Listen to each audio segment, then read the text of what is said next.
Hi hello வணக்கம். ஆனந்த் கிருஷ்ணராஜ் டைரக்ஷன்ல ஒரு மலையாளத்துல ஒரு கிரைம் த்ரில்லரா வெளியாகிருக்கிற படம் தான் ஆர்ஜே மடோனா. இந்த படத்தினோட ஸ்டோரி பாக்குறதுக்கு முன்னாடி நம்ம சேனல் நீங்க சப்ஸ்கிரைப் பண்ணி வச்சுக்கிட்டீங்கன்னா நான் போடுற வீடியோ உங்களுக்கு கிடைக்கும். இந்த படத்தினோட ஸ்டோரி பத்தி பார்ப்போம். இந்த படத்துல என்ன பாத்தீங்கன்னா ஒரு பெரிய ஒரு பிசினஸ் மேன், அவருக்கு ஒரு மனைவி. அவங்க என்ன பண்றாங்கன்னு பாத்தீங்கன்னா அவருடைய எக்ஸ் லவரோட ஒரு காட்டுக்குள்ள போறாங்க. காட்டுக்குள்ள போய் குணா கேவுக்கு போறதா சொல்லிட்டு போறாங்க. அங்க போற வழியில என்ன ஆகுதுன்னு பாத்தீங்கன்னா ஒரு பெரிய ஒரு வீடு. அந்த வீடு அந்த எக்ஸலவருடைய ஃப்ரெண்டோட வீடு. அவர் என்ன பண்றாருன்னு பாத்தீங்கன்னா இந்த வீட்டுல போய் நம்மள ஸ்டே பண்ணிக்கலாம்னு சொல்லி நான் ஃப்ரெண்டு கிட்ட நான் கேட்டேன். ஈவினிங் வரல பண்ணிக்கலாம்னு சொல்லிட்டு போறாரு.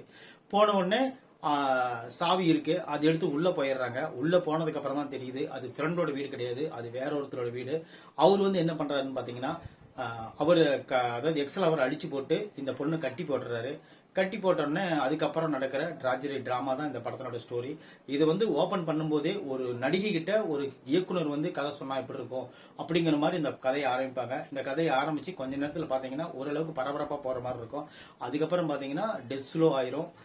அதுக்கப்புறம் ரொம்ப ஸ்லோவான காட்சிகள், பொறுமையை சோதிக்கக்கூடிய வசனங்கள், ஒரு வார்த்தை பேசுறதுக்கே 2-3 நிமிஷம் எடுத்துக்கிறாங்க.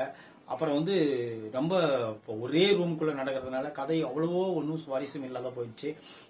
இன்னொரு விஷயம் என்னன்னா அந்த பொண்ணு கட்டி போட்டுக்கிற பொண்ணு பாத்ரூம் மட்டும் தப்பிக்கிற ஒரு சீன் இருக்கும். அந்த ஒரு சீன் மட்டும் கொஞ்சம் பரபரப்பா எடுத்திருக்காங்க. மற்றபடி இந்த படம் ஒரு ஆவரேஜான பிலோ ஆவரேஜான ஒரு கிரைம் த்ரில்லர் தான் இது.